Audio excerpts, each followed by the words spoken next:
రండి దేవుని యొక్క వాక్యం నుండి ఈ రాత్రికాల సమయంలో సంఘ ప్రార్థనలో ప్రవేశించే మునుపు ప్రభు యొక్క లేఖన భాగం నుంచి కొన్ని మాటలు జ్ఞాపకం చేసుకుంటూ వద్దాం. సంఘ ప్రార్థనలో ప్రవేశించే మునుపు కొన్ని మాటలు జ్ఞాపకం చేసుకుంటూ వద్దాం. దేవుని యొక్క వాక్యంలో నుండి రండి. మొదటి రాజుల గ్రంథం 17వ అధ్యాయం.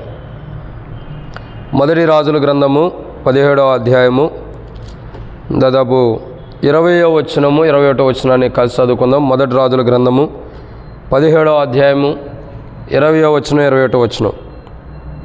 యెహోవా నా దేవా, నన్ను చేర్చుకొనిన ఈ విధవరాలి కుమారుణ్ణి చంపునంతగా ఆమె మీదకి కీడు రాజేసిత్వా అని యెహోవాకు మొరపెట్టి ఆ చిన్నవాని మీద మమ్మారు తాను చూచుకొని, యెహోవా నా దేవా, నా మొర ఆలకించి ఈ చిన్నవానికి ప్రాణం మరలా రానిమ్మని యెహోవాకు ప్రార్థింపగా, యెహోవా ఏలియా చేసిన ప్రార్థన ఆలకించి ఆ చిన్నవానికి ప్రాణం మరలా రానిచ్చినప్పుడు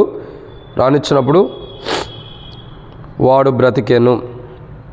కాబట్టి ఇక్కడ దేవుని యొక్క వాక్యాన్ని చూసినట్లయితే 23 వరకు 22 వరకు మనం చదువుతూ వచ్చాము.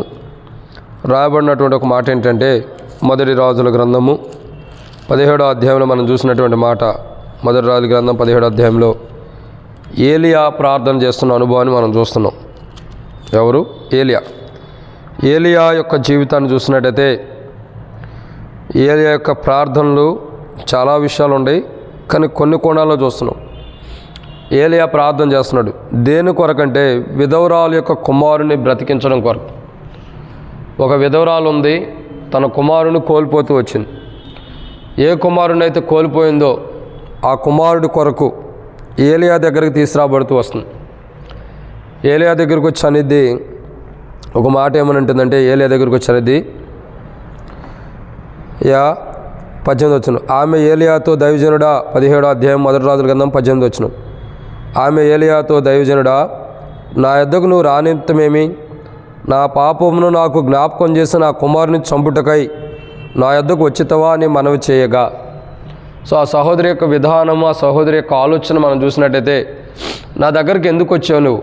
ఎందుకంటే నా యొక్క కుమారుని విషయమై ఇలా జరుగుతూ వచ్చింది, కానీ నా పాపమును జ్ఞాపకం చేసుకుని నాకు తీర్పు తీర్చడానికి వచ్చావా? సో అప్పుడు ఏలియా యొక్క విధానం చూడగా అనేక దినములు ఆమెంట పోషించబడినటువంటి విధానంలో ఉన్నటువంటి ఏలియా ఆమె బిడ్డ విషయమై దేవుని సన్నిధిలో ప్రార్థన చేస్తున్న అనుభవాన్ని మనం చూస్తున్నాం. అంటే భోజనం పెట్టినటువంటి బిడ్డలు, ఆశ్రయాన్ని ఇచ్చినటువంటి బిడ్డలు, ఇంకా చెప్పాలంటే ఆపదలో ఉన్నప్పుడు ఆదుకున్నటువంటి బిడ్డల యొక్క అవసరతలో ఉన్నప్పుడు, కష్టాల్లో ఉన్నప్పుడు అటువంటి ప్రజల కొరకు ఏలియా ప్రార్థన చేస్తున్న విధానం మనకు కనపడుతూ వస్తుంది. ఇంకా ఇక్కడ ఏమి చరిత్ర చూసినట్టయితే ఓ రకంగా చెప్పాలంటే బహుఘోరమైనటువంటి ఘోషలో ఉంది. అటువంటి సందర్భంలో ఏలియా యొక్క జీవితాన్ని మనం గమనించినట్లయితే, మన గమనానికి మనం తెచ్చుకున్నట్లయితే, మొదటి రాజుల గ్రంథం 17వ అధ్యాయం 20-21 వచనాల్లో ఏలియా యొక్క ప్రార్థన మనం జ్ఞాపకం చేసుకుంటున్నాం. విధవరాలి కుమారుని బ్రతికించడం కొరకు ఏలియా యొక్క ప్రార్థన. ఒక విధవరాలు తన యొక్క కుమారుని బ్రతికించుకోవడం కొరకు ఒకప్పుడు ఏలియాని అనేక విషయాల్లో పోషిస్తున్నటువంటి స్త్రీగా కనబడుతూ వచ్చింది. దేవుడు ఎలా సమకూర్చినప్పటికీ, ఏలియా ద్వారా కార్యం చేసినప్పుడు కూడా ఉన్న దాంట్లోనే దైవజనుడికి సమర్పించుకున్న అనుభవాన్ని మనం చూస్తున్నాం. అటువంటి స్త్రీకి బాధ వచ్చినప్పుడు, అటువంటి విధవరాలకి బాధ వచ్చినప్పుడు, తనకు భర్త లేడు. విధవరాలంటే ఎవరు? విధవరాలంటే భర్త లేడని అర్థం. సారేపోతే విధవరాలు, భర్త లేడు. భర్తను కోల్పోయినటువంటి స్త్రీకి తన యొక్క జీవితంలో కుమారుని కూడా కోల్పోయినప్పుడు ఏలియా అక్కడ ఉండి దేవుని సన్నిధిలో తన కుమారుడి కొరకు ప్రార్థన చేస్తున్నాడు. కోల్పోయిన కుమారుడు. ఇక్కడ విధవరాలు కొరకు ఏలియా ప్రార్థన చేస్తున్న అనుభవాన్ని మనం చూస్తున్నాం. ఎవరి కొరకు? విధవరాలు కొరకు. మొదటి రాజుల గ్రంథము 17వ అధ్యాయము మనం చూసినట్లయితే, మొదటి రాజుల గ్రంథం 17వ అధ్యాయము 20-21 వచనాల్లో మనం చూస్తున్నాం ఏలియా యొక్క ప్రార్థన విధవరాలి కొరకు. ఎందుకంటే విధవరాలి యొక్క కుమారుడి విషయంలో. ఇక్కడ ఏలియా దేని కొరకు ప్రార్థన చేశాడు? విధవరాల నిమిత్తమే ఎందుకు ప్రార్థన చేశాడంటే, ఏలియా విధవరాల నిమిత్తమే ఎందుకు ప్రార్థన చేశాడంటే 5 అనుభవాన్ని మనం చూడవచ్చు. ఏలియా విధవరాలు విషయమై దేవుని సన్నిధిలో ఎందు నిమిత్తమే ప్రార్థన చేశాడంటే 500 అనుభవాన్ని మనం చూడవచ్చు. వాటిని మనం చూడక మునుపు ప్రభు నడిపింపు కొరకు చిన్న ప్రార్థన. మమ్మల్ని మిక్కిలికి ఎక్కువగా ప్రేమించిన ప్రియా పరలోకపు తండ్రి, పరిశుద్ధుడు అయిన దేవా, మీకు స్తోత్రాలు. మీరు ఇచ్చిన కృపకాయ మీకు వందనాలు. మీ ప్రేమను బట్టి, మీ సహవాసాన్ని బట్టి, అన్నిటిని బట్టి మీకు స్తోత్రాలు. పరలోకమందు ప్రేమ కలిగి నివసిస్తున్న ప్రభువా, మీరు పరలోకంలో ఏ ప్రేమ కలిగి అయితే నివసిస్తున్నారో ఆ ప్రేమని మీ ప్రియ కుమారుడు, మా ప్రభువును, మా రక్షకుడైనటువంటి ప్రభువైన యేసుక్రీస్తు ప్రభువారి ద్వారా మాకు కనపరిచిన ఆ ప్రేమను బట్టి మీకు స్తోత్రాలు.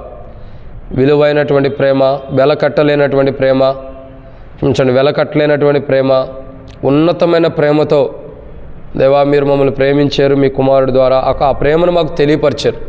అందుని బట్టి మీకు స్తోత్రాలు. ఈ సమయంలో తండ్రి, ఈ సంఘ ప్రార్థనలో వాక్యం ధ్యానించబోతున్న సహాయం చేయండి. నిలవబడేవాడిని నేనైనా నిలబెట్టేది మీరు, మాట్లాడేవాడిని నేనైనా మాట్లాడించేది మీరు, వర్తమానం ధ్యానించబోతున్న వాడిని నేనైనా ధ్యానింపజేసేది మీరు. నేనంటే నిష్ప్రయోజకమైన వాడిని. దాసుడు యజమానుడి వైపు చూసినట్లు, దాసురాలు యజమానురాల వైపు చూసినట్లు మా కనులు మీ వైపు వీక్షిస్తుండగా మీరే సహాయం గురించి మహిమ పొందండి. మాతో మీరు మాట్లాడండి ప్రభు. మీకు ఇష్టమైన మాటలు మీరు బయలుపరచమని ప్రార్థన చేస్తున్నాం. మీ అనాదికాల సంకల్పం, మీ ఆలోచన ఏవైతుండే బయలుపరచండి. మీకు విరోధంగా రూపొందే ఏ ఆయుధం వర్ధిల్లదు. అది సంఘ నిమిత్తమైన, మా వ్యక్తిగత జీవితాలైనా, దురాలోచనలైనా, అపవిత్ర ఆలోచనలైనా, కుయుక్త ఆలోచనలైనా మీకు విరోధంగా నిలబడిన ఏది మా జీవితాల్లో నిలబడలేదు. మేము అలా కలిగి ఉన్న ఎడల, వేషధారణతో ఉన్న ఎడల మేము మీ ఎదుటి నిలబడలేం. దేవుని తీర్పును మేము పొందుకుంటాం. అటు రీతిలో దేవుని తీర్పును పొందుకోకూడదని మీరు మాకు ఇప్పుడే సరి చేస్తున్న మీ ప్రేమను బట్టి స్తోత్రాలు. ఈ రీతిలో తండ్రి వాక్యాన్ని ధ్యానించబోతున్న సహాయం చేయండి. నిలబడేవాడిని నేనైనా మరొకసారి నిలబెట్టేది మీరు, మాట్లాడేవాడిని నేనైనా మాట్లాడించేది మీరు, నాలో ఆత్మ ఉన్నప్పటికీ ఆత్మను అభిషేకించేది మీరు. కూర్చున్నాను ఈ ప్రజలకు నేను వాక్యం అందిస్తానికి అర్హత లేని వాడిని, వారికంటే గొప్పవాడిని కాదని ఒప్పుకుంటున్నా, జ్ఞానిని కానని ఒప్పుకుంటున్నా. నా జ్ఞానము వాక్యం ధ్యానించడానికి సరిపోదని ఒప్పుకుంటున్నా. తెరవబడిన ఆకాశం మాకు అనుగ్రహించి తండ్రి, తెరవబడిన ఆకాశం మాకు అనుగ్రహించి ఆకాశం ఇప్పిపడజానంత విస్తారమైన నీ పరిశుద్ధాత్మ ద్వారా మీరు కుమ్మరించమని ప్రార్థన చేస్తున్నాను. నాతో మీరు మాట్లాడండి. మీ దయగల హస్తములకు అప్పజేతున్న సహాయం చేయండి. ఇంకా అనేక మంది సంఘ ప్రార్థన రాకుండా ఇంటికాడ ఖాళీ సమయాన్ని వ్యర్థంగా వెళ్ళబొచ్చుతున్నారు. అటువంటి వారికి కూడా మారు మనసు దయచేయండి. ఇది సంఘ ప్రార్థన. సంఘములో కూడి ఉన్నప్పుడు క్రీస్తు యేసు ప్రభు స్వరక్తం ద్వారా కొనబడిన మేము సంఘ ప్రార్థనలు ఎంతో ఐక్యతతో, ప్రేమతో ప్రార్థన జీవితం కలిగి ఉండాలి. ఎంతోమంది తండ్రి తమ సొంత పనులను చూసుకుంటూ, లేదంటే ప్రభా కాలాన్ని, సమయాన్ని వ్యర్థపరుచుకుంటూ సంఘ ప్రార్థన కోల్పోయేవారు అనేక మంది ఉన్నారు. వారందరికీ మారు మనసు రక్షణ దయచేయండి. సంఘ ప్రార్థన విషయంలో కావాల్సిన మారు మనసు దయచేయండి. ఇంకా ప్రభా మీరు జ్ఞాపకం చేసుకోండి. ఈ యొక్క కూడికి అంతా దీవించండి. పైన ఉన్న జ్ఞానివి ప్రభా, నువ్వు కింద ఉన్న జ్ఞాపకం చేసుకుని బలహీనుడి పైన నీ జ్ఞానాన్ని సమకూర్చండి. దేవా, మానవుడి జ్ఞానం సరిపోదప్పుకుంటున్నాం, నీ జ్ఞానం సమకూర్చండి. పరిశుద్ధాత్మ అభిషేకం నడిపి మాకు దయచేయండి. మాతో మాట్లాడండి. కలవరిశిల యొక్క రక్త ప్రోక్షణ కింద తెస్తున్నాం. మీ రక్తాన్ని మా పైన ప్రోక్షించుకుంటూ మీ రక్త ప్రోక్షణ కిందకు వస్తూ అంధకార శక్తులు బంధించి, చీకటి శక్తులు బంధించి మీ ఆత్మ ద్వారా నడిపించి మాతో మాట్లాడమని ప్రార్థన చేస్తున్నాం. సహాయం చేయండి. మీ నడిపింపు మాకు దయచేయండి. నేనైతే నిష్ప్రయోజకమైన దాసుని నేను ఒప్పుకుంటున్నా, ఎన్నిక లేని వాడిని నేను ఒప్పుకుంటున్నా, ఎందుకు పనికిరాని వాడిని నేను ఒప్పుకుంటున్నా. దయచేసి నన్ను నీ ఆత్మ ద్వారా నడిపించి శత్రు సిగ్గునికి మైన్ తెచ్చుకోమని, ఈ యొక్క ప్రభు రాత్రికాల సమలి సంఘ ప్రార్థన ఎంతో దీవెనకరంగా చేయమని నీకు అప్పజెబుతూ ముందున్న సమయం కొరకే సిద్ధపరచండి. సరిపోతే మరి అక్కడ ఉన్నటువంటి విధవరాలు ఏలియాకి ఎంతో మేలు చేస్తూ వచ్చింది, సహకరిస్తూ వచ్చింది. తన స్థితిగతులు బాగున్నప్పుడు ఏలియా తన కొరకే ప్రార్థన చేస్తున్న అనుభవం గొప్పది.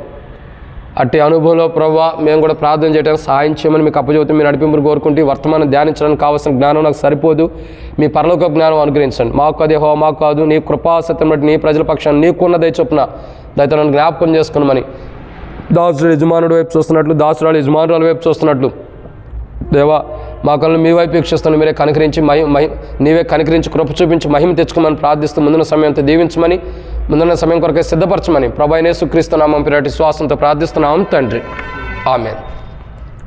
కాబట్టి దేవుని యొక్క వాక్యాన్ని చూసినట్టయితే ఇక్కడ ఒక మాట రాయబడుతూ వచ్చింది. మొదటి రాజుల గ్రంథము 17వ అధ్యాయం 20-21వ వచనంలో రాయబడినటువంటి మాటలు ఏంటంటే, దేవుని యొక్క మాటలు శ్రేష్టకరమైన మాటలు ఉండి ఏలియా విధవరాలు కొరకు ప్రార్థన చేస్తున్న అనుభవాన్ని మనం చూస్తున్నాం. ఎవరి కొరకు?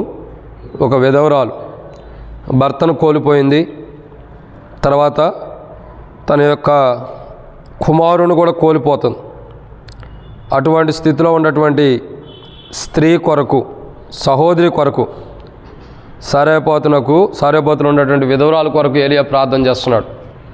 మొదటి రాజుల గ్రంథం 17వ అధ్యాయం 20-21 వచనాలు మనం చూస్తూ వస్తున్నాం. ఇక్కడ అర్థం చేసుకోవాల్సిన విషయం ఏంటంటే, ఏలియా విధవరాలు నిమిత్తమై ఎందుకు ప్రార్థన చేస్తూ వచ్చాడంటే 500 అనుభవాలు ఉన్నాయి. దాంట్లో మొదటి మాట చూసినట్లయితే, లేదా ఏలియా విధవరాలు నిమిత్తమై ప్రార్థించవలసిన కారణాలు ఏంటి, ప్రార్థించడానికి గల కారణాలు ఏంటి అని మనం అర్థం చేసుకోవచ్చు. ఏలియా విధవరాలు సారేపతి విధవరాలు కొరకు ప్రార్థించడానికి గల కారణాలు ఏంటి, ఇక్కడ ప్రార్థన చేస్తున్నాడు. ప్రార్థించడానికి గల కారణాలు ఏంటంటే 500 అనుభవాలు ఉన్నాయి. దాంట్లో మొదటి మాటను చూసినట్టయితే, రండి దేవుని యొక్క వాక్యం చూసినట్టయితే, మొదటి రాజుల గ్రంథం 17వ అధ్యాయం, మొదటి రాజుల గ్రంథం 17వ అధ్యాయము 20వ వచనం. యెహోవా నా దేవా, నన్ను చేర్చుకున్న ఈ విధవరాలి కుమారుణ్ణి చంపునంతగా ఆమె మీదకి కీడు రాజేసితవా అని యెహోవాకు మొరపెట్టి. కాబట్టి దేవుని యొక్క వాక్యాన్ని జాగ్రత్తగా గమనించినట్టయితే ఒక మాట రాయబడుతూ వచ్చింది. ఆ స్త్రీ యొక్క జీవితం ఎలా ఉంది అని మొట్టమొదటిగా మనం చూసినట్టయితే, ఏలియా సారేపాతు విధవరాలు కొరకు ప్రార్థించడానికి గల కారణాలు ఏంటంటే, మొట్టమొదటిగా ఆమెకి కీడు సంభవిస్తున్న అనుభవాన్ని మనం చూస్తున్నాం. ఏమొచ్చింది? కీడు. ఏలియా యొక్క జీవితంలో సారేపాతు విధవరాలు కొరకు ప్రార్థిస్తున్నాడు. ఎందుకొరకు ప్రార్థిస్తున్నాడు? కారణం ఏంటంటే, ఆమె జీవితంలో కీడు అన్నది ఎదురవుతుంది. అనుభవం కాదు, ఎదురవుతుంది. సారేపాతు విధవరాలకి ఏమవుతుందంటే, తనకు కీడు వస్తున్న అనుభవాన్ని మనం చూస్తున్నాం.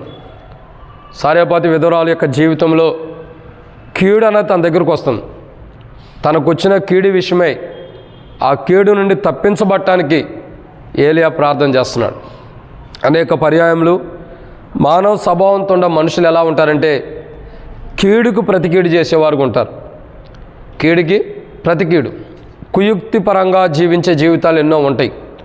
ఒక వ్యక్తికి మనము మంచి చేయకపోయినా పర్లా, ఒక వ్యక్తికి మనం క్షేమకరంగా ఉండకపోయినా పర్లా, లేదంటే దేవుని మందిరానికి మేలు చేయకపోయినా పర్లా, కానీ మన క్రైస్తవ జీవితంలో మనం కీడు చేసేటట్టు ఎవ్వరం కూడా ఉండకూడదు. అది సేవకులైనా, విశ్వాసులైనా, పెద్దలైనా, బాధ్యత కలిగిన వారైనా ఎవరు కూడా ఉండకూడదు. దేవుని యొక్క సన్నిధికి కీడు చేసినట్టు ఉండకూడదు, దేవుని ప్రజలకు కూడా కీడు చేసినట్టు ఉండకూడదు. ఏలియా యొక్క ఉద్దేశం ఏంటంటే, బహుశా దేవుని బట్టి ఆమెకు కీడు వస్తుందేమో, ఆ కీడు కూడా రాకుండా ఆ కీడుని ఆపేయటం కొరకు, తనకే కీడు సంభవించుకోకుండా ఉండటం కొరకు ఏలియా ప్రార్థన చేస్తున్నాడు. ఇంకా అర్థం చేసుకోండి, ఇక్కడ కీడు రాజేసితవని యెహోవాకు ఏం చేశాడు? మొరపెట్టాడు. అంటే అర్థం ఏంటి? కీడు వచ్చిందని గ్రహించాడు. కానీ ఏలియా ప్రార్థన చేస్తున్న కోణం ఏంటంటే, దేవుని దగ్గర నుంచి కీడు వచ్చిందని ఆలోచన చేస్తున్నాడు. కానీ ఏలియా ప్రార్థన చేస్తున్నాడు ఎందుకు? ఆ కీడు పోవటానికి. ఏదైతే కీడు తన కుటుంబంలోకి వచ్చిందో, ఏదైతే కీడు తన కుటుంబంలో సంప్రాప్తి అవుతూ వచ్చిందో, మరి ఎలాగైతే కీడు దేవుని ద్వారా అని శత్రు ద్వారా అని కీడైతే వచ్చిందో, ఆ కీడు రాకుండా అది పోవటం కొరకు ప్రార్థన చేస్తున్నాడు. చాలాసార్లు క్రైస్తవులు ఎలా ఉంటారంటే, దేవుని బిడ్డలు కీడు చేసేవారుగా ఉంటారు కానీ మేలు చేసేవారుగా ఉండటం తక్కువ. బైబిల్ అంటుంది కదా, మేలు చేయదలిచిన ఎలా మన శక్తి సామర్థ్యం ఉన్నప్పుడు మేలు చేయొచ్చు.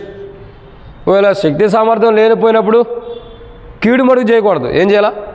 మేలే చేయాలి. అది చేయలేని సామర్థ్యం ఉన్నప్పుడు మౌనంగా కూర్చోవటమే, ఏమి కూడా చేయదు. అంటే కుయుక్తిపరంగా మనం ఏం చేయకూడదు.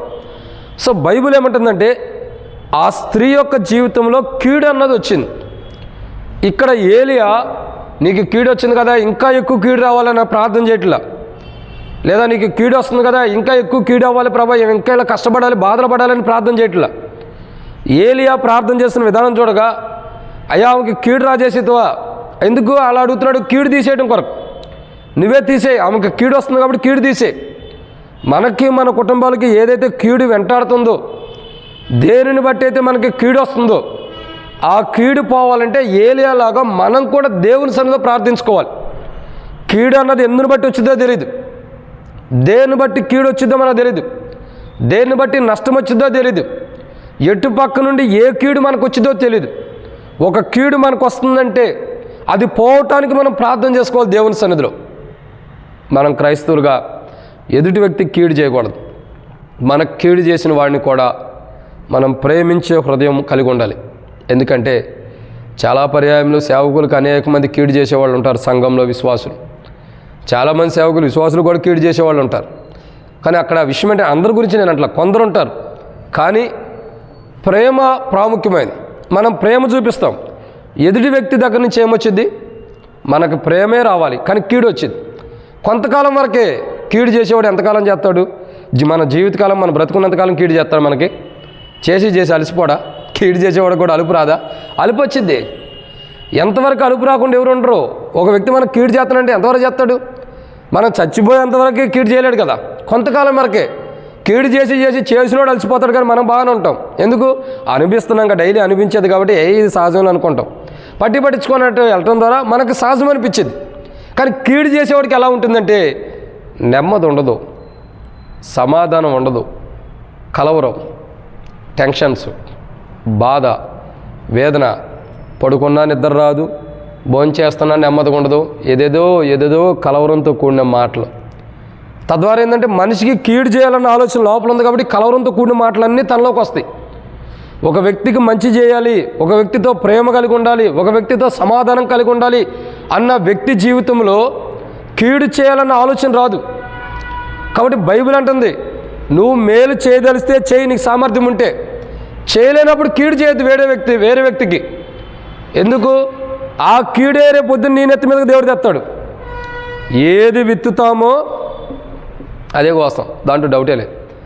ఏది విత్తుతామో అదే పంట మనం కోస్తామని బైబిల్ రాబడుతూ వచ్చింది. ఒకటికి మనం కీడు చేయకూడదు, తద్వారా తర్వాత మనకు ఆ కీడు వచ్చినప్పుడు మనం ఏడవకూడదు. ఎందుకు? చేసిందని ప్రతిఫలం అనుభవించాల్సిందే.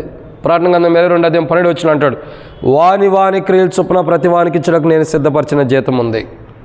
మనం ఎదుటి వ్యక్తికి కీడు చేయకూడదు. ఎదుటి వ్యక్తికి కీడు చేస్తే అదే కీడు మనకి జరగబడింది రేపొద్దున. ఈరోజు మనం కీడు చేసేవారం సంతోషంగా ఉండ, రేపొద్దున అదే కీడు మనకు వచ్చింది. అయితే ఇక్కడ మనం కీడు చేయకూడదు, అది ప్రాముఖ్యం. ఎవరికైతే కీడు చేసామో దాని విషయమై ఈ సంఘ ప్రార్థనలో తప్పు ఒప్పుకోవాలి. సంఘానికి కీడు చేసామా, సేవకులకు కీడు చేసామా, తోటి విశ్వాసులకు కీడు చేస్తున్నామా?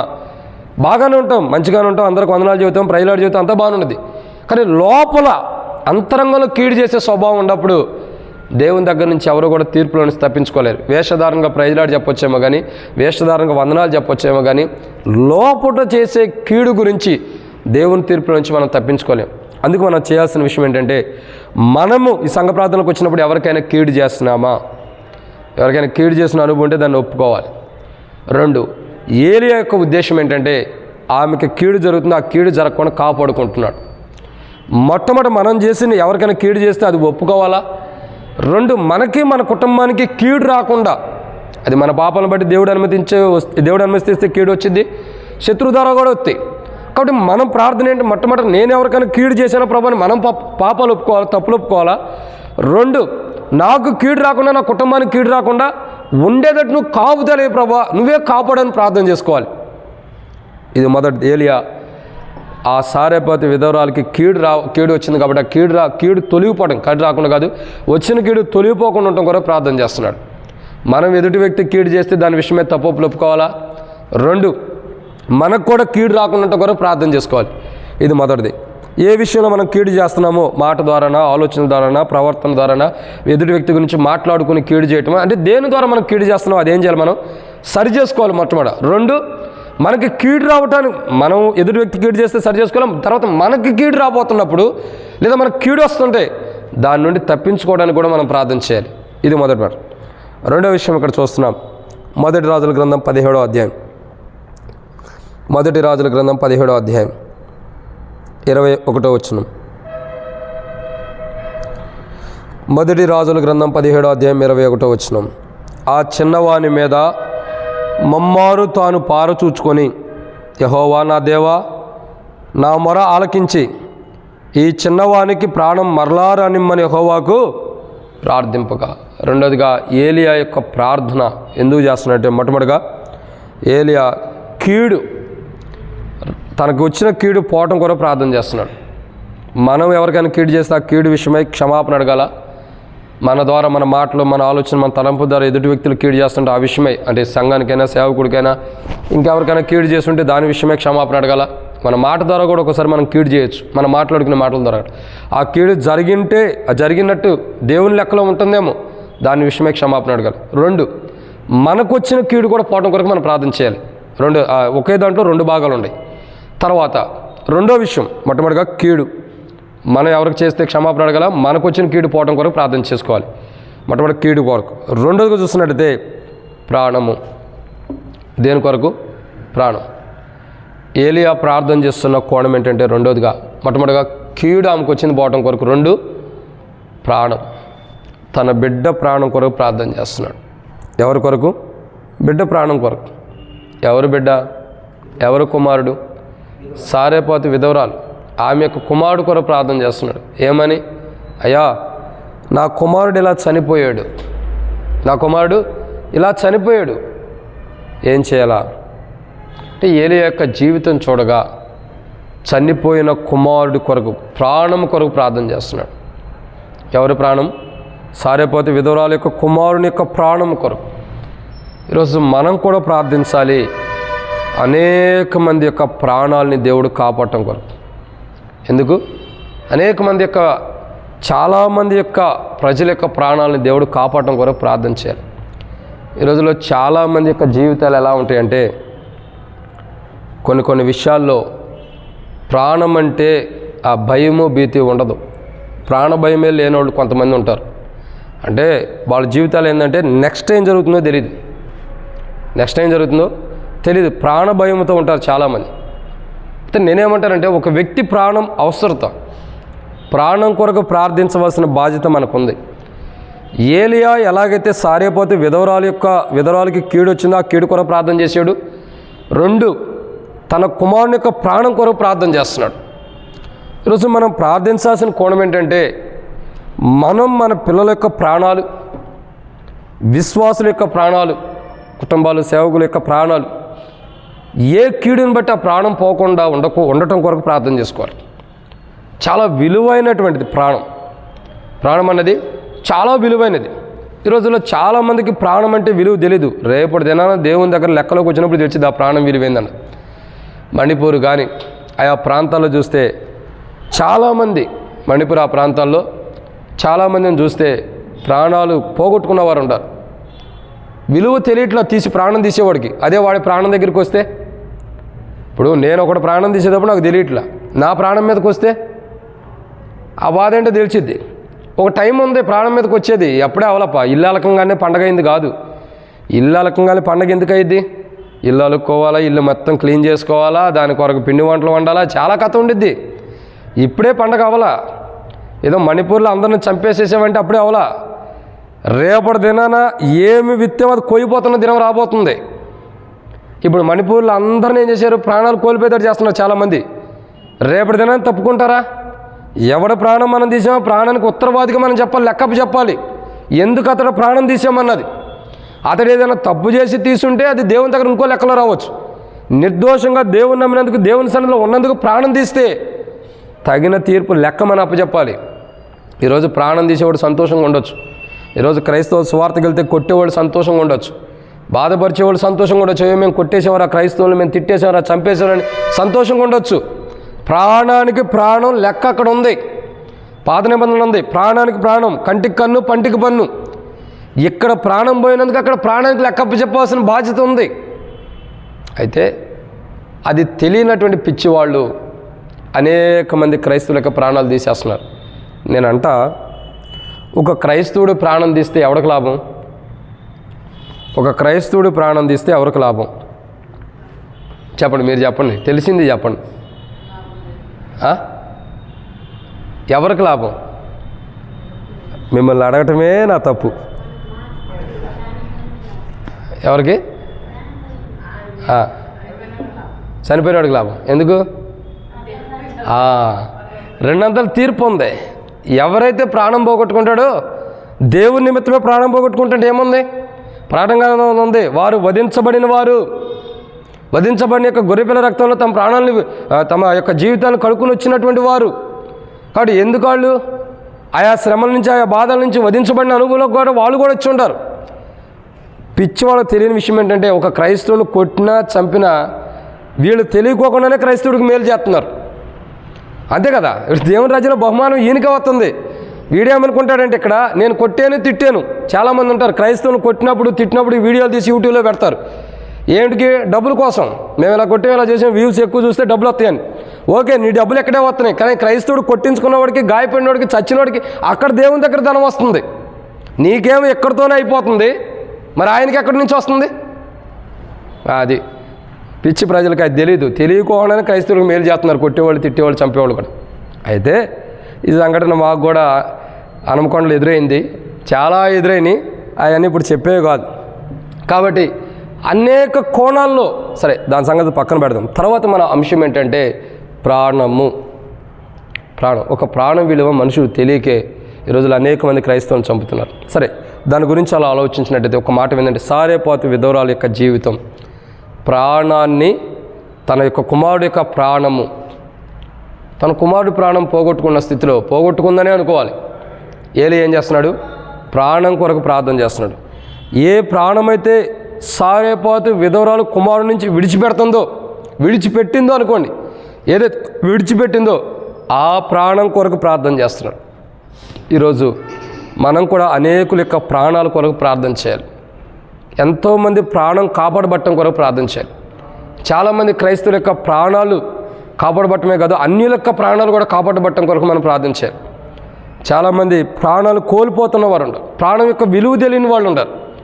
సో ఈరోజు మనం అనేక మంది దుష్టుని బట్టి, శత్రువుని బట్టి కానీ ప్రాణాలు కోల్పోతున్న వారి యొక్క ప్రాణాలు కాపాడబట్టం కొరకు ప్రార్థన చేద్దాం. బహుశా దుష్టుని చేతిలో మన కుటుంబమే ఉండొచ్చు, మన పిల్లలే ఉండొచ్చు, భార్య ఉండొచ్చు, భర్త ఉండొచ్చు, ఇంకా అన్నదమ్ములు ఉండొచ్చు, అక్క చెల్లెలు ఉండొచ్చు, బంధువులు ఉండొచ్చు, స్నేహితులు ఉండొచ్చు. ఎంతమంది ఉండారో మనకు తెలియదు. అనేక మంది దుష్టుని యొక్క చేతిలో చిక్కబడి ప్రాణాలు కోల్పోబోతున్న వారు చాలామంది ఉంటారు. అటువంటి వారి యొక్క ప్రాణాలు కాపాడబట్టం కొరకు మనం ప్రార్థన చేయాలి. ఎవరి కొరకు? ప్రాణాలు. మనం చూస్తున్నాం ఏలి యొక్క ప్రార్థన దేని కొరకు? సారేపాతు విధవరాలు యొక్క కుమారుని యొక్క ప్రాణం కొరకు, రక్షించబట్టం కొరకు. ఈరోజు మనం కూడా ప్రార్థించాలి. ఎందుకంటే మరి అనేక మంది ప్రాణాలు కోల్పోతున్నటువంటి క్రైస్తవులు ఉన్నారు, చాలామంది ప్రాణాలు కోల్పోతున్న క్రైస్తవులు ఉన్నారు. అటువంటి వారు తమ ప్రాణాలు కాపాడబట్టం కొరకు మనం ప్రార్థన చేద్దాం. ఇది 2. 3వ విషయాన్ని చూద్దానండి. 1 రాజుల గ్రంథము 17వ అధ్యాయం 21వ వచనం. ఆ చిన్నవాని మీద ముమ్మారు తాను పారచూచుకొని, యెహోవా నా దేవా, నా మొర ఆలకించి ఈ చిన్నవానికి ప్రాణము మరలా రానిమ్మని యెహోవాకు చాలా. కాబట్టి ఇక్కడ 2వ మాట చూసినట్లయితే ఏలియా యొక్క జీవితంలో, క్షమించండి, 3వ మాట. మొట్టమొదటిగా ఏలియా ప్రార్థన చేస్తున్నాడు సారేపాతు విధవరాలు యొక్క విధవరాలు కొరకు. ఎందుకు? తనకు కీడు వచ్చింది, ఆ కీడు పోవటం కొరకు. రెండవదిగా చూసినట్లయితే మరి సారేపాతు విధవరాలు యొక్క కుమారుని యొక్క ప్రాణం కొరకు ప్రార్థన చేస్తున్నాడు. ప్రాణం పోయింది, తన యొక్క కుమారుని యొక్క ప్రాణం కొరకు. ఏ ప్రాణాన్ని పోగొట్టుకున్నాడో ఆ ప్రాణం కొరకు. 3వదిగా చూసినట్లయితే మనం కూడా ఎదుటి వ్యక్తి కీడు చేయకూడదు, ఎవరికి కీడు చేస్తున్నామో అది ఒప్పుకోవాలా. 2 అదే దాంట్లో మనకి కీడు రాకుండా మనం ప్రార్థన చేసుకోవాలి. 2 మనం మన ప్రాణం కొరకు ప్రార్థించుకోవాలా, అనేకుల ప్రాణాలు కూడా పోకుండా ఉండటం కొరకు ప్రార్థించుకోవాలి. అనేకుల యొక్క ప్రాణాల కొరకు మనం ప్రార్థించాలి. 3వదిగా చూసినట్టయితే ఇక్కడ రాయబడిన మాట చూసినట్టయితే 3వ మాట రాయబడుతుంది 1 రాజుల గ్రంథం 17వ అధ్యాయంలో 21వ వచనంలో, మరలా రానిమ్మని. ఏం చేస్తున్నాడు? మరలా రానిమ్మ అంటే అర్థం ఏంటి? ఏదైతే కోల్పోయిందో, ఏదైతే పోగొట్టుకుందో ఆ విధవరాలు, అది తిరిగి దేవుని సన్నిధిలోకి, దేవుని సన్నిధిని బట్టి మరలా తిరిగి ఇమ్మని ఏలియా ప్రార్థన చేస్తున్నాడు. ఆ విధవరాలు ఏమైతే పోగొట్టుకుందో, ఆ విధవరాలు ఏదైతే నష్టపరుచుకుందో, ఆ విధవరాలు ఏదైతే పోగొట్టుకుందో, అది కుమారుని ప్రాణం అవ్వచ్చు, కుమారుని అవ్వచ్చు, లేదా ఇంకేమన్నా పోగొట్టుకుని ఉండొచ్చు. తాను ఏది పోగొట్టుకుందో తిరిగి మరలా దాన్ని ఇమ్మంటున్నాడు. ప్రాణం అవ్వండొచ్చు, ఆ ప్రాణం కాడ ప్రేమని పెట్టవచ్చు. ఏ ప్రేమనైతే సంఘంలో మనం కోల్పోయామో దాన్ని తిరిగి ఇమ్మని ప్రార్థన చేసుకోవచ్చు. ఇంకా సహవాసం అనుకోవచ్చు. దేవునితో సహవాసం ఏదైతే పోగొట్టుకున్నా దాన్ని మరలా తిరిగి నాకు ఇమ్మని ప్రార్థన చేసుకోవాలి. ఏదైతే దేవుని ప్రేమను పోగొట్టుకున్నామో, ఇప్పుడు ప్రేమ లేని వారికి ఏదైతే జీవిస్తున్నామో ఆ ప్రేమను పోగొట్టుకున్నందుకు తిరిగి ఆ ప్రేమ కొరకు ప్రార్థన చేసుకోవాలి. ఇంకా ఏదైతే సహవాసాన్ని, దేవునితో ఉండే సహవాసం, విశ్వాసులతో, స్నేహితులతో, బంధువులతో ఉండే సహవాసాన్ని కోల్పోయామో అది తిరిగి సమకూర్చుకోవడం కొరకు ప్రార్థన చేసుకోవాలి. ఇంకా ఏవైతే పోగొట్టుకున్నామో దాన్ని మరలా తిరిగి సమకూర్చుకోవడం కొరకు ప్రార్థన చేసుకోవాలి. ఏలియా ప్రార్థన చేస్తాడయ్యా, ఆమెకు ఇది పోగొట్టుకుంది, ఏదైతే పోగొట్టుకుందో తిరిగి మరలా దాన్ని సమకూర్చు, తిరిగి మరలా రానిచ్చు ఆమె దగ్గరికి. ఈరోజు మన సంఘ ప్రార్థనకు వచ్చిన మన జీవితాల్లో, సంఘ ప్రార్థన ఉంటున్న మన జీవితాల్లో ఏమి మనం పోగొట్టుకున్నాం, ఏది పోగొట్టుకుని ఇక్కడ జీవిస్తున్నాం, ఇక్కడ కూర్చొని ప్రార్థన చేయడానికి కూర్చున్నాం. దేవుని ప్రేమను ఇతరులకు పంచే విషయంలో పోగొట్టుకున్నామా? దేవుని ప్రజలు దేవునితో ఉండే సావాసాన్ని పోగొట్టుకున్నామా? దేవునితో ఉండే బంధత్వాన్ని, ప్రజలతో ఉండే బంధత్వాన్ని పోగొట్టుకున్నామా? లేదా దేవునితో ఉండేటువంటి దేవునికి మానవునికి మధ్యవర్తిగా యేసు ప్రభు వారిని బట్టి దేవునితో ఉండే ఐక్యతను పోగొట్టుకున్నామా? ఏది మరలా మనం పోగొట్టుకుందని సమకూర్చుకోవడానికి ప్రార్థన చేయాలి. ప్రభా, నేను ఈ ప్రేమను పోగొట్టుకున్నా, ప్రభా నేను ఈ సహవాసాన్ని పోగొట్టుకున్నా, ప్రభా నేను ఈ బంధత్వాన్ని పోగొట్టుకున్నా. ఎవరితో ఏదైతే మనం పోగొట్టుకున్నామో తిరిగి సమకూర్చుకోవడం కొరకు ప్రార్థన చేసుకోవాలి. తిరిగి సమకూర్పు కొరకు మనం ప్రార్థన చేయాలి. ఏది పోగొట్టుకుంటూ వచ్చాం?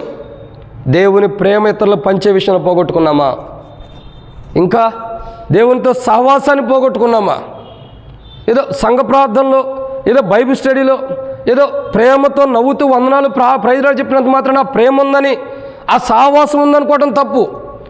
ఏది మనం పోగొట్టుకున్నామో, దేన్నైతే కోల్పోతూ వచ్చామో పర్లేదనండి, దాన్ని తిరిగి సమకూర్చుకోవడం కొరకు మనం ప్రార్థన చేయాలి. దేనినైతే మనం పోగొట్టుకున్నామో దాన్ని తిరిగి సమకూర్చుకోవడం ప్రార్థన చేయాలి.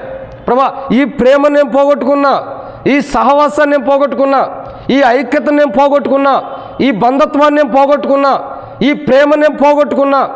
ఏదైతే మనం దేవునిలో ఉండి పోగొట్టుకుంటూ వచ్చామో అది తిరిగి సమకూర్చుకోవడం కొరకు ప్రార్థన చేయాలి. మరలా దాన్ని ఇవ్వు.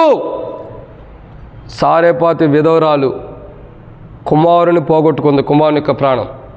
ఏలియా ప్రార్థన చేస్తున్నాడు, మరలా తిరిగి ఇచ్చే ప్రభువాని. ఆమె తన కుమారుడి ప్రాణాన్ని పోగొట్టుకుంటుంది. మనం ఏం పోగొట్టుకుంటున్నామో? క్రైస్తవులు కొన్నాం, రక్షించబడ్డాం, మారుమనసు పొందాం, బాప్తిసం తీసుకున్నాం, దేవుని ప్రజలు అని చెప్పుకుంటున్నాం, బలలో పాల్గొంటున్నాం, ఎన్నో సంవత్సరాల నుంచి విశ్వాసం అని చెప్పుకుంటున్నాం. మరి ఇప్పుడు ఏం పోగొట్టుకున్నాం? ఏది పోగొట్టుకుని నిస్సహాయ స్థితిలో ఈ రాత్రి ఇక్కడ ప్రార్థన చేయడానికి వచ్చామో అది తిరిగి మరలా సమకూర్చుకోవడానికి ప్రార్థన చేయాలి. ఏది పోగొట్టుకున్నాం అది. చాలాసార్లు మనలో ఉండవి మనం ఒప్పుకోవడానికి ఇష్టపడం. మనలో ఉండవి చూడండి, నేను ఒక మాట అంటా, మనం మనలాగా చూపించేదేంటి? మనం ఎట్లా ఉన్నావు అట్లా చూపించేదేంటి? అద్దం. అద్దం ఏం చెబుతుంది? ఇదిగో నువ్వు ఇలా ఉండవు అని చూపించేది. అద్దం అలా చూపించేటప్పుడు మనం ఏం చేయాలా? మనం మనలాగా ఉన్నట్టుగా ఉండాలి. అంతేగాని అద్దం ముందరికి వెళ్ళి పెయింటింగ్ వేసుకుంటే ఎలా ఉంటుంది? లేని దాన్ని వేషధారణ చేసుకున్నట్టే. ఒక క్రైస్తవులుగా మనం దేవుని సన్నిధిలో ఎలా ఉండవు అలాగే ఉండాలి, ఎలా ఉండవో అలాగే జీవించాలి, ఉన్నట్టుగా జీవించాలి. వేషధారణతో మనం జీవించినంత మాత్రాన అది దేవునికి ఇష్టమైన రీతిలో మనం చేసిన ప్రార్థన అంగీకరించాడు దేవుడు. ప్రేమను కోల్పోయి ప్రార్థించినా దేవుడు వినడు. దేవునితో సావాసం కోల్పోయి ప్రార్థించినా దేవుడు వినడు. దేవునితో ఉన్న బంధత్వాన్ని కోల్పోయి ప్రార్థించినా దేవుడు వినడు. దేవునితో ఉన్న సన్నిహితాన్ని కోల్పోయి మనం ప్రార్థన చేసినా వినడు.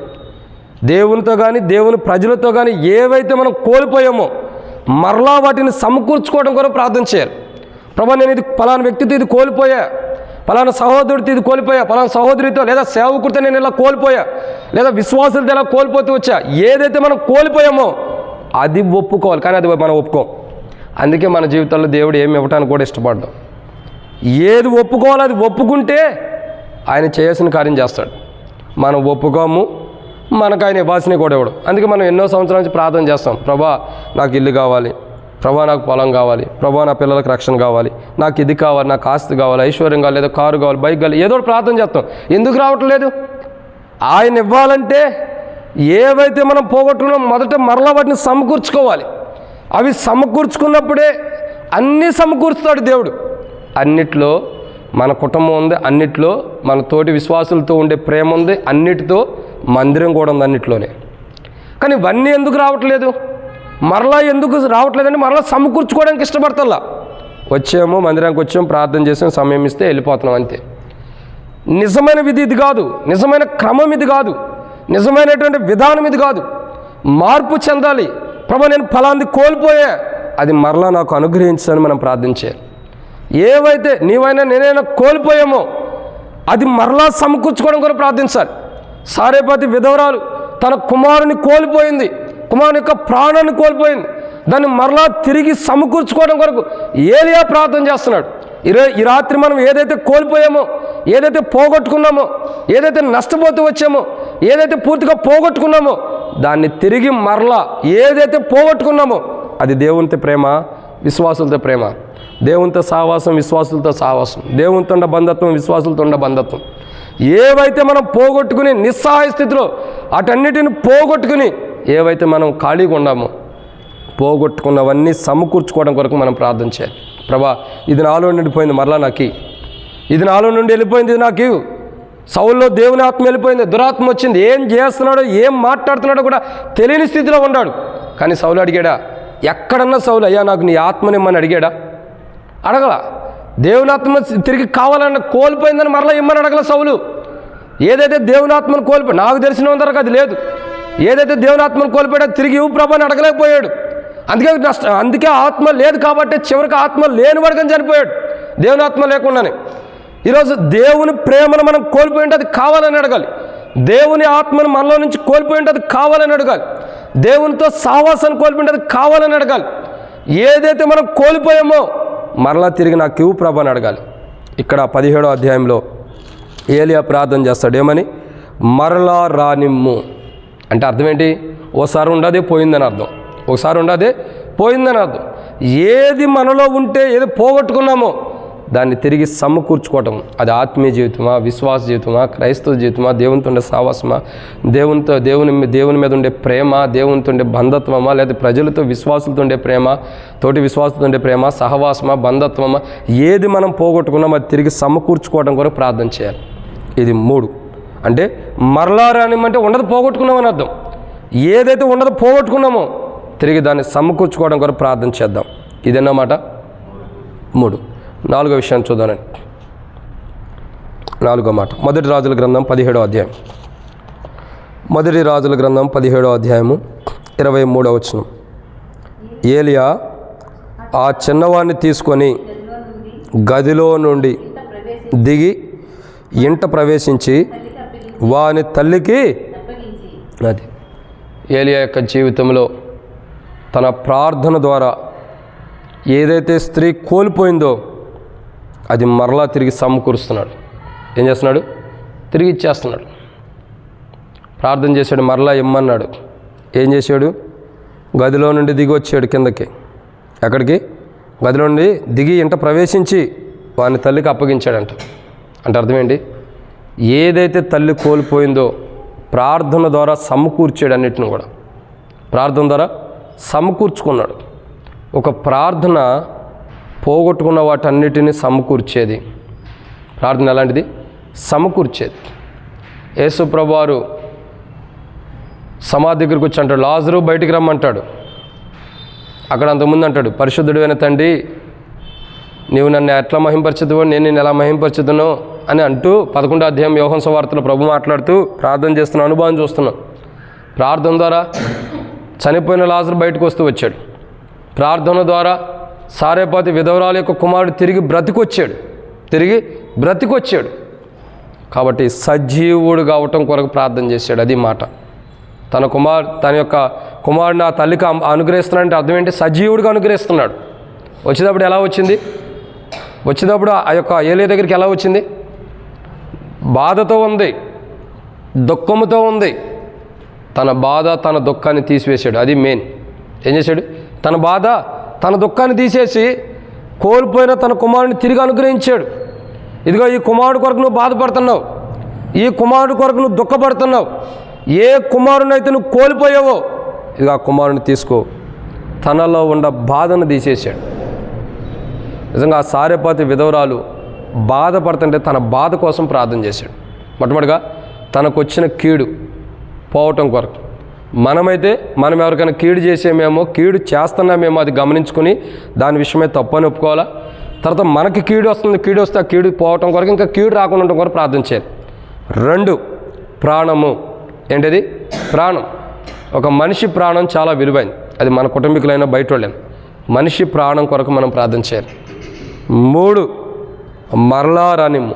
ఏదైతే కోల్పోయామో దాన్ని మరలా తిరిగి సమకూర్చుకోవడం కొరకు ప్రార్థన చేయాలి. ఏవైనా కోల్పోయినా.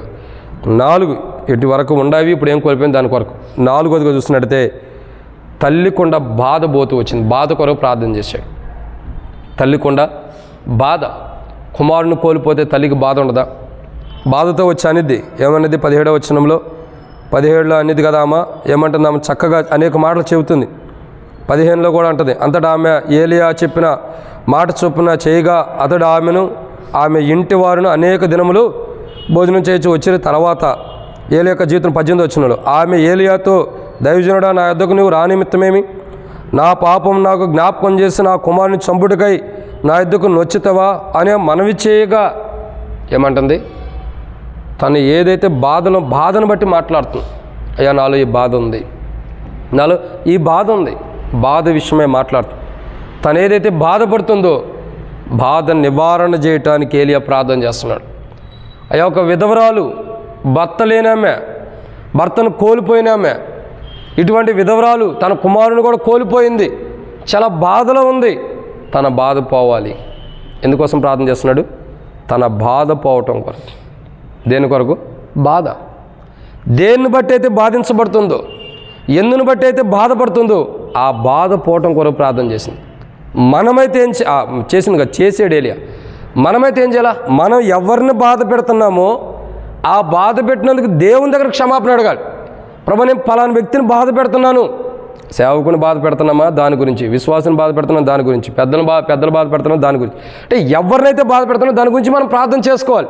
ప్రభు, పలానా వ్యక్తిని నేను బాధ పెడుతున్నాను, నా స్వార్థం కొరకు, నా ఇష్టాన్ని కొరకు, నా ఆలోచనల కొరకు, నా ఉద్దేశాల కొరకు ఎదుటి వ్యక్తిని నేను బాధ పెడుతున్నాను.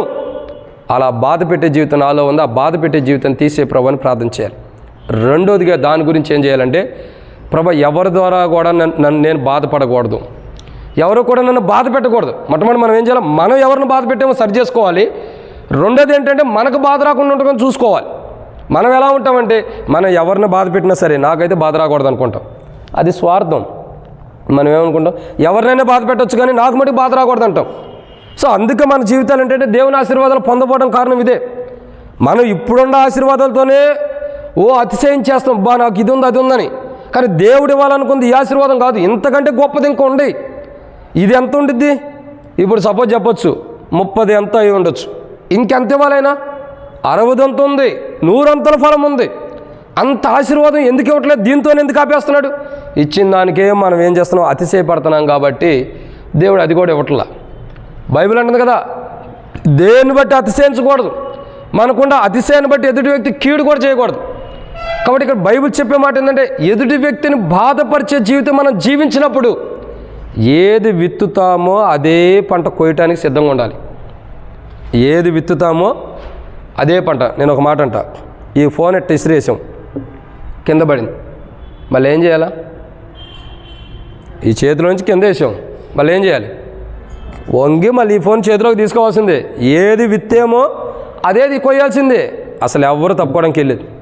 ఇక్కడ ఒకళ్ళ బాధ పెట్టే జీవితం మనం విత్తుతున్నప్పుడు రేపటి దినాన అప్పుడు, అదిగా ఇంతకుముందు కూడా చెప్పా కదా, ఇల్లు అలకంగానే, ఆంధ్రాలో అంటారు ఇల్లు అలకంగానే పండగ అవ్వలేదని.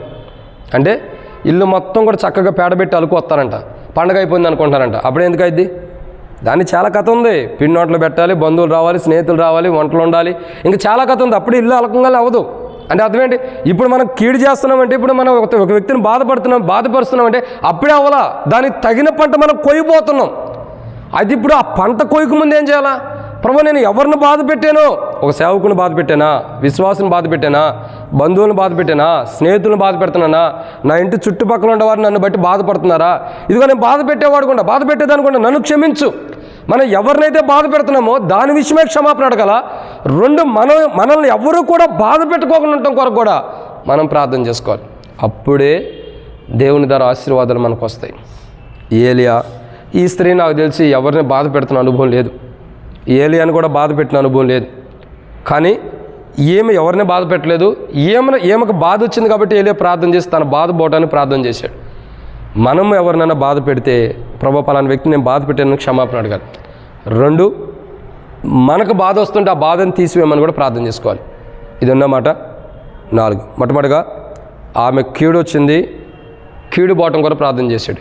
మనం ఎదుటి వ్యక్తి కీడు చేస్తుంటే కీడు చేసినందుకు క్షమాపణ అడుగుదాం, మనకు కూడా కీడు రాకుండా ఉంటానని ప్రార్థన చేసుకోవాలి. 2, ఆమె కుమారుని యొక్క ప్రాణం కోల్పోయింది కాబట్టి మన ప్రాణం మనం కోల్పోకూడదు, ఎదుటి వ్యక్తి ప్రాణం పోయేటట్టు మనం జీవించకూడదు. సో మన ప్రాణం కోల్పోబోతుంటే నిలవబట్టడం కొరకు ఎదుటి వ్యక్తి ప్రాణం, మన కుటుంబీకుల బంధువులు కానీ ఇంకెవరైనా అది సేవకులైన విశ్వాసులను ఎవరికైనా ప్రాణం పోయేటట్టు మనం జీవిస్తుంటే ఆ జీవితం తప్పని ఒప్పుకోవాలి. తర్వాత పోయిన ప్రాణం తిరిగి సమకూర్చుకునేటట్టు జీవించాలి. 3, ఏవైతే మనం పోగొట్టుకున్నామో తిరిగి మరలా సమకూర్చుకోవడానికి మొట్టమొదటి మనం ఏం పోగొట్టుకున్నాం? ప్రేమనా, బంధత్వమా, సహవాసమా, దేవునితో ఏవి ఒకప్పుడు ఉండే ఇప్పుడు లేవంటే కారణం ఏంటి? పోగొట్టుకున్నాం. ఏది పోగొట్టుకున్నా అది తిరిగి సమకూర్చుకోవడం కొరకు ప్రార్థన చేయాలి. ఇది 3. 4వ విషయం ఏంటంటే తల్లి దగ్గరికి వస్తున్నాడు, కుమారుని అప్పచెబుతున్నాడు. అంటే అర్థమేంటి? అంతకుముందు ఏముంది? బాధలో ఉంది. 18 వచ్చిన చూస్తున్నాడు. ఎలా ఉంది? బాధ. మనం ఎవరిని బాధ పెట్టకూడదు. బాధ పెట్టుంటే నిజంగా ఒప్పుకోవాలి. ఈ రాత్రి ప్రభు వస్తే ఒప్పుకోకపోతే తీర్పులోకి వెళ్తాం. ఒప్పుకోవాలి, సరి చేసుకోవాలి. 2, మనల్ని ఎవరైనా బాధ పెడుతుంటే వాళ్ళని కూడా క్షమించు ప్రభు, నన్ను బాధ పెట్టకుండా చూడని ప్రార్థన చేసుకోవాలి. ఇది అన్నమాట 4. 5వ విషయం ఏంటంటే మొదటి రాజుల గ్రంథం 17వ అధ్యాయం 18వ వచనం. మొదటి రాజుల గ్రంథము 17వ అధ్యాయము 18వ వచనం. ఆమె ఏలియాతో, దైవజనుడా, నా యొద్దకు నువ్వు రానిమిత్తమేమి? నా పాపము నాకు జ్ఞాపకం చేసి. చాలా ఇక్కడ ఒక మాట చూడాలి. కుమారుడు చనిపోయాడు అనుకోండి. ఎవరు కుమారుడు? సారేపాతు విధవరాల యొక్క కుమారుడు చనిపోయాడు. ఎందుకు చనిపోయాడు? ఎందుకు చనిపోయాడు తెలుసా? సారేపాతు విధవరాల కుమారుడు ఎందుకు చనిపోయాడు? చనిపోయాడని అనుకుందాం. ఎందుకు చనిపోయాడు తెలుసా? తెలీదా? నేను చెప్తా చూడండి. తెలీదని నాకు తెలుసు. నా పాపమును నాకు జ్ఞాపకం చేసి నా కుమారుని చంపుటకై. ఎందుకు చనిపోయాడు? పోనీ ఎందుకు చనిపోలేదు అనుకోండి. చనిపోలేదు. ఎందుకు చనిపోతున్నాడు? పోనీ ఎందుకు చనిపోయాడు అనుకోండి. ఎందుకు చనిపోయాడు? చనిపోతే ఎందుకు చనిపోతున్నాడు? చనిపోకపోతేనేమో ఎందుకు చనిపోతున్నాడు? చనిపోతే ఎందుకు చనిపోయాడు? నా పాపం నా జ్ఞాపకం చేసి. అంటే అర్థం ఏంటి? ఏమ చేసిన పాపము, ఏదో పాపం చేసింది. ఆ పాపం విషయమే తన కుమారుడు చనిపోయాడని ఊహించేసింది. అంటే అర్థం ఏంటి? అదే వాస్తవం. పూర్వదినాలు ఎలాగో తండ్రుల పాపం పిల్లల మీదకి వచ్చేది. ఏమంటుంది? నేను చేసిన పాపం నా జ్ఞాపకం చేసి నా పాపాన్ని బట్టి నా కుమారుని చంపడానికా? అంటే అర్థం ఏంటి? పాపం చేసిందని అర్థం. ఏలియా ప్రార్థన చేశాడు తన పాపము కూడా క్షమించబడటానికి. ఎందుకు? తన పాపం ఏదైతే పాపం చేస్తూ వచ్చిందో, ఎటువంటి పాపంలో అయితే ఆమె కూరుకునుందో ఆ పాపాలు క్షమించబడటానికి ఏలియా ప్రార్థన చేశాడు. సారేపాతు విధవరాల యొక్క పాపం ఏదైతే ఉందో ఆమె అంటుంది, నా పాపం జ్ఞాపకం చేసి నా కుమారుడు చంపడానికి వచ్చేవని. కుమారుడు చేస్తున్నాడంటే అర్థం ఏంటి? ఆమె చేసిన పాపమే అని అర్థం. తాను ఏ పాపం చేసిందో, మాట ద్వారా చేసిందా, చూపు ద్వారా చేసిందా, ఆలోచన ద్వారా చేసిందా, క్రియల ద్వారా చేసిందా, రహస్యంగా చేసిందా, ఎవరో తెలియకోకుండా చేసిందా, ఎట్లా ఏ పాపం చేసిందో దేవునికి ఎరుక. చేసిన పాపం విషయం ఏం చేస్తుంది? అక్కడ ఒప్పుకుంటుంది. అయ్యా నేను పాపం చేసా కదా, నా పాపాన్ని బట్టి నా కుమారున్నా. అంటే అర్థం ఏంటి? తాను చేసిన పాపం. ఏలియా ప్రార్థన చేస్తున్నాడు. ఎందుకోసం? సారేపాతు విధవరాల యొక్క పాపములు క్షమించబడటానికి. ఆమె పాపాలు క్షమించబడ్డాయి అన్న రుజువు ఏంటంటే తన కుమారుడు బ్రతుకుండటమే. తన కుమారుడు బ్రతుకున్నాడు అన్న దానికి రుజువు ఏంటంటే తన పాపాలు క్షమించబడినాయి. తన పాపాలు క్షమించబడితే నా పాపాలను బట్టి నా కుమారుడు చంపుతామంటే తన పాపాలను బట్టి క్షమించబడకపోతే కుమారుడు చచ్చిపోయి ఉండేవాడు కదా. బ్రతికున్నాడంటే అర్థం ఏంటి? తన పాపాలు క్షమించబడిని. తన కుమారుడు తిరిగి లేచాడంటే, తన కుమారుడు సజీవుడిగా ఉన్నాడంటే ఆమె పాపాలు క్షమించబడిని. ఇక్కడ అర్థం చేసుకోవాల్సిన విషయం ఏంటంటే పాపములు క్షమించబడటానికి. పాపములు అనేవి రకరకాలుగా ఉంటాయి. మనం చూపు ద్వారా చేసే ఉంటాయి, మాట ద్వారా చేసే ఉంటాయి, ఆలోచన ద్వారా చేసే ఉంటాయి. ఎదుటి వ్యక్తులతో మనం వ్యర్థమైన విషయాల్లో సంభాషించేటప్పుడు కూడా పాపం బయటకు వచ్చింది. చూడండి, వ్యర్థంగా మాట్లాడొద్దని బైబిల్లో ఉంది. ఇప్పుడు కూర్చుంటాం, ఒక అక్కతో అన్న ఇదన్నా ముచ్చట్లు వేసుకుంటూ పోయామనుకో, దాంట్లో ఏం మంచి మాటలు ఏముంటాయి? ఏముండవు. ఈ రోజుల పూర్వదినాలన్నా క్రైస్తవులు ఇద్దరు కలిస్తే మంచి మాటలు ఉండేవి. ఇప్పుడు అసలు ఏం లేవు. అన్నీ పోయి రాజకీయం వచ్చేస్తుంది. మాట్లాడే మాటే వందనాలే ఫస్ట్ వచ్చేది మంచిది, రెండోవన్నీ రాజకీయాలే ఉంటాయి మిగతాయి. ఫస్ట్ ఏం వందనాలు, తర్వాత అన్నీ కూడా. అందుకే లోకల్ ఒక మాట అంటారు, వందనాలు చెబుతూనే తందనాలు ఆడతారంట. బయటకు వందనం, తర్వాత అన్నీ తందనాలకు వెళ్ళిపోతున్నాయి. అంటే అర్థమేంటి? రాజకీయం ఈ రోజులు అలా అయిపోతుంది. అది క్రైస్తవ జీవితానికి బలమైనది కాదు. పూర్వదినాలు ఇద్దరు క్రైస్తవులు కలిశారంటే, పరిచర్య ఆరంభ దినాల్లో దైవజనుడు భక్సింగ్ గారి యొక్క ఆరంభ దినాల్లో కానీ పరిచర్యలో ఇద్దరు వ్యక్తులు కలిశారంటే, బ్రదర్ ప్రైజ్ లార్డ్, నీకే కష్టం ఉంది, నాకే కష్టం ఉంది, నీ కుటుంబంలో ఎవరు రక్షించబడలా, నా కుటుంబంలో ఎవరు రక్షించబడలా, ప్రార్థన చేద్దాం అని ప్రార్థన చేసుకునేవాడు. ఈ రోజుల్లో అది పూర్తిగా పోయింది. పొద్దున్నే లెగత్తమే ఆయన ఎట్టుండాడు, ఈయన ఎట్టుండాడు, పనికిమాలి రాజకీయాలు. తద్వారానే దేవుడు మేలు కూడా చేయట్లా. ఏ మేలు చేయకపోవడం ఇదే. మనం మాట్లాడే ప్రతి మాటలోనే పాపం ఉంది. మాట్లాడే ప్రతి మాటలోనే పాపం ఉంది. మనుష్యుడు నోటి ద్వారా పలుకు ప్రతి మాటకు లెక్కప్పజెప్పవలసిన దినం ఉంది. మనం మాట్లాడే మాటలు సరిగా లేవు కాబట్టే లెక్కప్పజెప్పాలి. సరైన విధానంలో ఉంటే లెక్కలోకి వెళ్తామా? కాబట్టి మాట ద్వారా పాపం చేస్తాం. 2 ఆలోచనలు. ఒక దురాలోచన ఉండొచ్చు, ఒక అపవిత్రమైన ఆలోచన ఉండొచ్చు. ఆలోచన బట్టి కూడా పాపం చేస్తాం. 3 మన ప్రవర్తన బట్టి కూడా పాపం చేయొచ్చు. దేవుని మందిరానికి నువ్వు వెళ్ళినప్పుడు నీ ప్రవర్తన జాగ్రత్తగా చూసుకోమని బైబిల్ ఉంది. ఏదో వెళ్ళి రమ్మని కాదు అందే. మందిరానికి వెళ్ళేటప్పుడు ఎలా ఉండాలా? ప్రవర్తన చాలా జాగ్రత్తగా చూసుకోవాలంట. ఎక్కడ ప్రవర్తన మిస్టేక్ వచ్చినా, దేవుని మందిరంలో ఒకలాగా బయట ఒకలాగా మన ప్రవర్తన ఉంటే, అసలు దేవుని మందిరంకి వచ్చేటప్పుడు మన ప్రవర్తన బాగోపోతే ఆ మిస్టేక్ని బట్టి దేవుని దగ్గర తీర్పు ఉండిద్ది. చాలామంది మందిరంలో కూర్చుంటారు, ఏకలో పక్కపక్కలో. ఎందుకు నవ్వుకుంటారో తెలియదు. అప్పుడప్పుడు గోల్గేట్ పేస్ట్ అని, ఇది ఏమంటారు, క్లోజప్ పేస్ట్ వాళ్ళు అని యాడ్ ఇస్తారు. నవ్వుతూ ఉంటే వాళ్ళ పళ్ళు తెల్లగా కనపడతాయి. అట్లా నవ్వుకోవడానికి కాదు మన మందిరానికి వచ్చేది.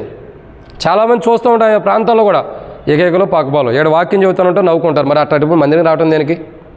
నవ్వుకునేదేదో మందిరం బయట నవ్వుకుని మందిరంలోకి రావచ్చు కదా. మందిరంలో ఎందుకు నవ్వుకోవాలా?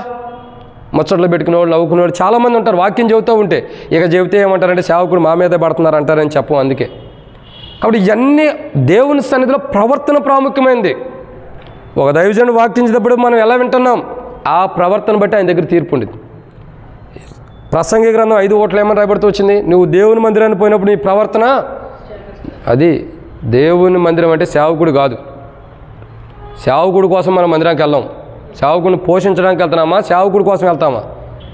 దేవుని కోసం వెళ్తున్నాం. మరి దేవుని కోసం వెళ్ళేటప్పుడు వాక్యం సేవకుడు చెబుతూ ఉంటే ఏకైకలు పక్కపక్కలు ఉంటే ఏం చేస్తాడు? ఆయనే చూసుకుంటాడు తీర్పు అంతా కూడా. కాబట్టి దేవుని మందిరంలో మన తలంపులు, మన ప్రవర్తన బట్టి చేసే పాపాన్ని బట్టి తీర్పు వస్తుంది. అయితే దేన్ని బట్టి? మన ఆలోచనల, మన మాటల, మన ప్రవర్తన, ఏ విషయంలో మనం పాపంలో పడుతున్నామో ఆ పాపము నుండి మనతో కాదు మన పిల్లల మీదకి ఆ శాపం రాకుండా ఉండటానికి ఏం చేయాలి? మనం సరి చేసుకోవాలి, ప్రార్థన చేయాలి. ప్రభా, ఇదిగో నన్ను బట్టి నా ప్రవర్తన బాగాల మందిరంలో, లేదా బయట బాగాల. ఇదిగో నా ఆలోచన మందిరంలో బాగాల, బయట బాగాల. నా మాటలు మందిరంలో బాగాల, బయట బాగాల. నన్ను క్షమించు. ఏవైతే నా జీవితంలో సరిగా లేవో సమకూర్చు ప్రభు అని ప్రార్థన చేసుకోవాలి. ఈమె జీవితంలో పాపం ఉంది, దైవజనుడి దగ్గర తీసుకొచ్చింది. అయ్యా, ఇది పరిస్థితి, నా పాపాన్ని బట్టి నా కుమారుని చంపాలనుకున్నావా? వద్దు అన్నప్పుడు సరే దేవుని దగ్గరికి వెళ్తాడు, ప్రార్థన చేస్తాడు. తిరిగి ఆమె పాపాలు క్షమించబడినాయి, ఆమె కుమారుడు ఆమెకి అనుగ్రహించబడుతూ వచ్చింది. ఈరోజు మనం చేసే ప్రార్థన, ఆమె ఒకటే చేసిన ప్రార్థన, చిన్న ప్రార్థన. ఏమని? నా పాపాలను బట్టి నా కుమారుడు చంపుతావా? అదే నిజమైన ప్రార్థన. తద్వారా ఏం జరిగింది? ఏలియా వెళ్ళి దేవుని దగ్గరికి వెళ్ళాడు. దేవుని దగ్గర మొరపెట్టడం ద్వారా దేవుడు ఏం చేశాడు? తన కుమారుడి ప్రాణం తిరిగి తనకిచ్చాడు. అంటే అదేంటి? తన పాపాలు క్షమించాడు. ఈరోజు మనం చేసే ప్రార్థన మన పాపాలు క్షమించబడి, దేవుడే ఇష్టపడి క్షమించేటట్టు ఉండాలి మన ప్రార్థన. మనుషులు కాదు. ఎవరు ఉండాలా? దేవుడే. దేవుడే ఇష్టపడి మన పాపాలు క్షమించాలి. అది చాలా విలువైంది. అంటాడు కదా, అతడు ఉండుట నాకు ఇష్టమైతే నీకేంటి అంటాడు. ఆమె విస్తారంగా ప్రేమించింది కాబట్టి విస్తార పాపాలను క్షమించాను అంటాడు. ఆయన ఇష్టంగా క్షమించాలి, ఆయన ఇష్టంగా క్షమించాలి. మనకు నచ్చని వ్యక్తి మన ఇంటికి వచ్చాడనుకో చేర్చుకుంటాం, ఎందుకంటే వచ్చిన పొమ్మనకూడదని. కష్టంగా చేర్చుకుంటాం. అలా కాదు. ప్రభు ఎలా ఉంటాడంటే క్షమించాలంటే ఇష్టంగా క్షమించాలి. ప్రభు ఆయన ఇష్టపూర్వకంగా క్షమించాలి. అట్లో ఆయన ఇష్టపూర్వకంగా క్షమించబట్టం కొరకు మనం ప్రార్థించాలి. ఆయన అయిష్టంతో సగం చేర్చుకున్నావులని క్షమించాలి వద్దన్నట్టుగా ఉండడు, వేషధారణతో ఉండడు. ఆయన ఇష్టపూర్వకంగా క్షమిస్తాడు. అయితే మన ప్రార్థన ఎలా ఉండాలంటే, ఏలియా సారేపోతే విధవరాల నిమిత్తమై ఇష్టపూర్వకమైన ప్రార్థన చేశాడు. ఆ సహోదరి కూడా ఏలియా దగ్గరకు వచ్చి అట్లాగే ఉంది. కాబట్టి ఇష్టపూర్వకంగా చేశారు కాబట్టి ప్రభు తన ఇష్టంతో తన పాపాలు క్షమించాడు. ఈరోజు మనం కూడా ఏం చేయాలి? ఇష్టపూర్వకంగా, అంటే ఓన్గా మన ఇష్టం, మనకు ఎంత ఇష్టమో మన పిల్లలంటే, లేదంటే మన కుటుంబం అంటే మనకి ఎంత ఇష్టమో అంతకంటే ఇంకెక్కువ ఇష్టంగా దేవుని దగ్గరకు వచ్చి, ప్రభా నా పాపాలు క్షమించు అంటే దేవుని మీద ఇష్టంతో వస్తే దేవుడు మన పాపాలు, ఆయన మనం ఎంత ఇష్టపడుతున్నామో అంత ఇష్టంగా క్షమిస్తాడు. ఆయన అంతే, దేవుడు ఇష్టంగా మనం క్షమించాలి. ఇష్టంగా క్షమించే పాపాలు ఎలా ఉంటాయి తెలుసా? నా వీపు వెనకాల వేసుకుంటానంటాడు. మరెన్నటిని వాటిని జ్ఞాపకం చేసుకోండి అంటాడు. ఇష్టపూర్వకంగా క్షమించే పాపాలు వీపు వెనక వేయబడతాయి, మరలా అవి జ్ఞాపకమునకు రావు. కాబట్టి అటువంటి విధానంలో ఇష్టపూర్వకంగా ప్రభు మన పాపాలు క్షమించడం కొరకు ప్రార్థన చేద్దాం. అంటే మనం ఏదైనా సంఘం నుండి పొరపాట్లు చేస్తుంటే వాటి కొరకు, మన పాపాల కొరకు, లేదా మన పిల్లలు కానీ, మన బిడ్డలు కానీ, మన కుమారుడు కానీ, కుమార్తెలు కానీ, మన మనవలు కానీ, మనవరాలు కానీ, లేదంటే భర్త కానీ, భార్య కానీ, స్నేహితులు కానీ, బంధువులు కానీ, ఇరుగు పొరుగు వారు, ఇంటి చుట్టుపక్కల ఉండేవారు కానీ, ఎవరైతే దేవుని సన్నిధిలో అయిష్టంగా పాపంలో జీవిస్తున్నారో వాళ్ళని దేవుడు ఇష్టపూర్వకంగా క్షమించడం కొరకు, మొదట మనల్ని ఇష్టపూర్వకంగా క్షమించాలి, తర్వాత వీళ్ళందరినీ కూడా దేవుడు ఇష్టపూర్వకంగా క్షమించడం కొరకు ప్రార్థన చేద్దాం. అప్పుడే మన ప్రార్థన, ఆ సహోదరి పాపం చేసిన తన పాపను బట్టి ఇష్టపూర్వకంగా అయిన ప్రార్థన ఏలే చేశాడు, దేవుడికి ఇష్టపూర్వకంగా క్షమించాడు. మనం కూడా ఇష్టపూర్వకమైన ప్రార్థన చేస్తే దేవుడు క్షమిస్తాడు, మనల్ని క్షమిస్తాడు. మనం ఎవరి కోసం ప్రార్థన చేస్తామో వారి పాపాలు కూడా ఇష్టపూర్వకంగా దేవుడు క్షమిస్తాడు. క్షమించి యాడ్ చేసుకుంటాడు. ఎక్కడ చేర్చుకుంటాడు? యాడ్ చేసుకుంటాడు. ఎక్కడ చేర్చుకుంటాడు? తన దగ్గరికి చేర్చుకుంటాడు. కాబట్టి సారేపాతి విధవరాల యొక్క స్థితి 5 గతులు. 1, ఆమె కీడు వచ్చింది, ఆ కీడు బోటం కొరకు వెళ్ళి ప్రార్థన చేశాడు. మనం ఎవరికైనా కీడు చేస్తే ఆ కీడు బోటం కొరకు, మనకే కీడు రాకుండా ఉండటం కొరకు ప్రార్థన చేసుకోవాలి. 2, ప్రాణము, ఆమె కుమారుని యొక్క ప్రాణం కొరకు ఏలే ప్రార్థన చేశాడు. సో మనం ఎవరికైనా ప్రాణం పోయేటట్టు మనం జీవిస్తున్నాం, ఎవరి ప్రాణమైన పోవడానికి కారుకులు అవుతున్నామా? 2, దాంట్లోనే మన ప్రాణం పోయే స్థితిలో వస్తున్నాయి, మన పిల్లల ప్రాణాలు పోయే స్థితిలో వస్తే ఆ బలహీనత అంటే మనం ఒప్పుకోవాలి. 3, మరలా తిరిగి సమకూర్చాలి. మరలా రానిమ్మంటే సమకూర్చు, ఏవైతే పోగొట్టుకుందో అవన్నీ సమకూర్చుకోవాలి. మనం ఏం పోగొట్టుకున్నాం? ఆ స్త్రీ తన కుమారుడు ప్రాణాలు పోగొట్టుకుంది. మనం ఏం పోగొట్టుకున్నాం? ప్రేమన, సావాసాన్న, బంధుత్వాన్న, ఇటువరకు మొదటి ప్రేమను విడిచిపెట్టామా? ఏవైతే పోగొట్టుకున్నామో అవి సమకూర్చుకోవాలి. 4, బాధ, ఏదైతే ఆ స్త్రీకి బాధ ఉందో అది పోయింది. బాధ పోయి, దుఃఖం పోయి, అవన్నీ పోయేయటం కొరకు ప్రార్థన చేసాడు ఏలియా. మనం కూడా మనకుండా మనం ఎవరినైనా బాధ పెడుతుంటే అలా బాధ పెట్టినందుకు ప్రార్థన చేసుకోవాలా, మన క్షమాపణ కొరకు. మనల్ని ఎవరైనా బాధ పెడుతుంటే ఆ బాధ కూడా రాకుండా, శత్రు ద్వారా కానీ ఇంకెవరి ద్వారా, ఒకవేళ దేవుని ద్వారా వచ్చిన ఆ బాధ నుండి మనం తప్పించబడడం కూడా ప్రార్థన చేయాలి. 5వదిగా చూసినట్లయితే ఇక్కడ రాయబడిన మాట, పాపము, ఏవైతే పాపం ఉన్నాయో ఆ పాపాలు క్షమించబట్టాలి. మనం పాపం చేయకూడదు. నోటి ద్వారా, ఆలోచన ద్వారా, ఉద్దేశాల ద్వారా ఏ పాపం చేయకూడదు. ఎదుటి వ్యక్తి మన పక్షాన పాపం చేస్తుంటే ఆ పాపాలు క్షమించబట్టడం కూడా ప్రార్థన చేద్దాం. అంటే ప్రార్థన మనం చేయనట్లు ప్రభు మనకి 5 అనుభవంలోకి మనం రావటం, మనమే కాదు, మన కుటుంబాలు, పిల్లలు, మందిరానికి రానివాళ్ళు, సంఘానికి రాలేదు, సంఘ ప్రార్థనకు రానివాళ్ళు కూడా అటు అనుభవంలోకి రావడం కొరకై ప్రార్థన చేద్దాం. అటు అనుభవంలోకి ప్రభు నడిపించు కొరకై మనం ప్రార్థన చేయనట్లు ప్రభు మన సాయం చేయను గాక. ఆమేన్.